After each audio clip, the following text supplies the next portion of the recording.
नमस्कार मित्रांनो, तुमचे स्वागत आहे. मित्रांनो, स्वामींचे नामस्मरण ऐकावे की नामस्मरण बोलावे? कारण आजकाल मार्केटमध्ये स्वामींच्या नामजपाची टेप मिळते, एक मशीन मिळते ज्यातून 24 तास नामजप एकसारखा सुरू असतो.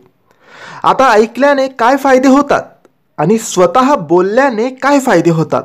तर मित्रांनो, आपण नामस्मरण हे ऐकतो मशीनमधून किंवा कोणत्या तरी टेपमधून ऐकत असतो, किंवा आपल्या घरात किंवा केंद्रात मठात कोणीतरी नामस्मरण करत असतं तेव्हा आपण ते बसून ऐकतो. तर त्याचे लाभ खूप कमी प्रमाणात होतात. जसे स्वतः जर नामजप केला तर मन प्रसन्न होते, मनाला शांती मिळते, आत्मविश्वास मिळतो, सकारात्मकता निर्माण होते आणि ऐकून फक्त आजूबाजूचे वातावरण प्रसन्न होते, आजूबाजूच्या वातावरणात शांती वाटते. पण जी शांती आपण आपल्या आतून अनुभवू शकतो ती फक्त नामजप स्वतः केल्याने येते.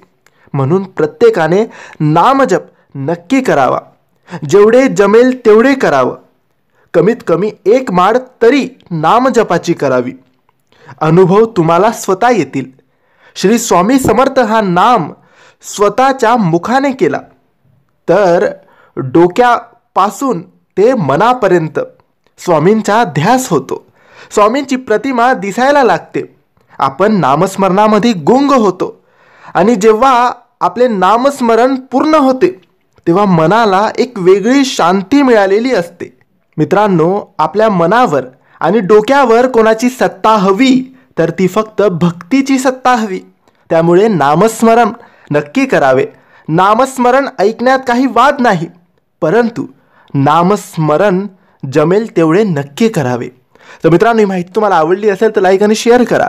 काही प्रश्न असतील तर कमेंट्सद्वारे विचारा आणि आमच्या चॅनलला सबस्क्राईब करायला विसरू नका. धन्यवाद.